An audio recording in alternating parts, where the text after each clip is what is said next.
집중을 잘하는 방법 궁금하지 않으세요? 이 영상을 통해 집중력 향상에 큰 도움을 얻기를 바랍니다.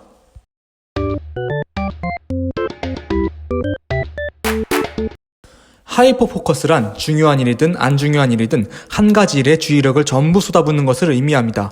하이퍼 포커스 상태에서는 집중력이 최대가 되고 뇌가 가장 생산적으로 작동합니다. 하이퍼 포커스 상태로 돌입하는 방법은 다음과 같습니다. 집중 대상을 고릅니다. 주의를 빼앗는 것들을 다 제거합니다. 선택한 대상에 집중합니다. 그 대상으로 계속 주의를 돌립니다.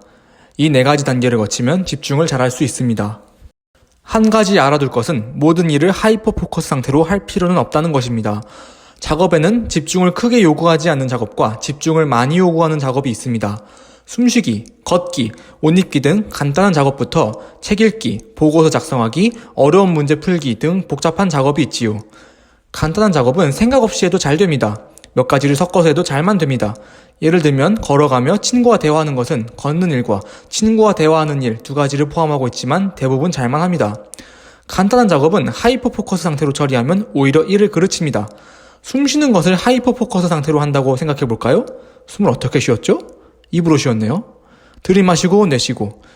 생각해보니 코로도 숨을 쉬었습니다. 코와 입을 동시에 사용해야 더 잘 쉴 수 있을 것 같아요.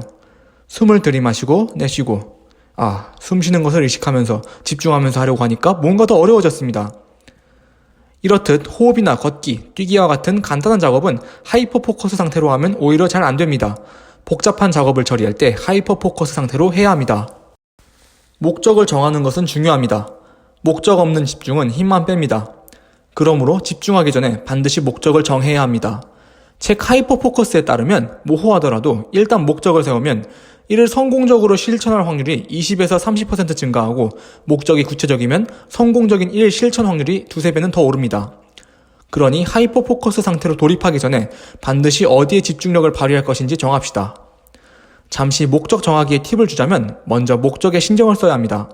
목적에 관심이 없거나 목적을 오래전에 포기했다면 실행으로 잘 안 옮겨집니다. 그리고 쉽게 이룰 수 있는 목적은 구체적으로 정하는 것이 좋습니다. 예를 들면 일찍 자기라는 목표를 세우기보다 오후 10시에 자기라는 목표를 세우는 것이 더 좋습니다.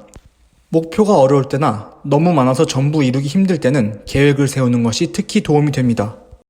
자신의 절제력을 믿기 때문에 주의를 뺏는 것을 안 치워도 자신 있다고요? 그래서 옆에 핸드폰을 두고 일하겠다고요? 사람의 뇌는 새로운 것을 추구하는 성향이 있고 재미가 없으면 더 재미있는 일을 찾아다니기 때문에 얼마 지나지 않아 SNS를 즐기는 자신의 모습을 발견하게 될 것입니다. 일하는 도중 당신이 핸드폰을 들여다볼 것이라고 5133만 1026% 확신합니다. 핸드폰과 컴퓨터는 현대인들의 주의를 쉽게 자주 뺏습니다. 가능하다면 치워버리는 것이 좋지만 업무상 필요해서 치울 수가 없습니다. 이에 대한 해결책으로 산만해지기 위한 기기를 따로 마련하는 방법이 있습니다. 기존 핸드폰에는 업무에 필요한 어플리케이션만 깔고 페이스북, 인스타그램 같은 주의를 산만하게 하는 어플리케이션을 깐 기기를 따로 마련하는 것입니다.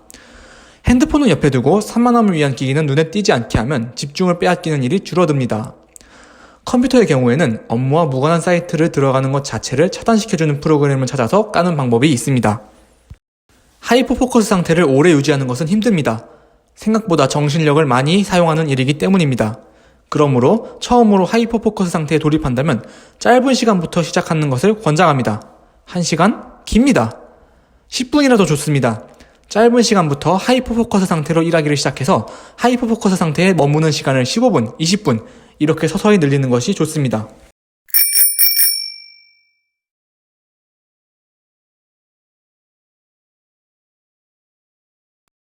이상 집중하는 힘, 하이퍼 포커스에 대해 알아봤습니다. 일하다가 주의를 뺏기면 그 대가가 크다는 것을, 빡집중이 얼마나 도움이 되는지를 알아봤습니다. 그런데 집중하는 것의 힘만큼이나 집중하지 않는 것의 힘도 강하다는 것 알고 계신가요? 다음 영상에서는 마음이 방황하는 상태가 가진 힘에 대해 다뤄보겠습니다. 하이퍼 포커스가 사람을 생산적으로 만들었다면 방황하는 상태, 스캐터 포커스는 사람을 창의적으로 만듭니다. 자세한 내용은 다음 영상에서 다루겠습니다. 그럼 안녕.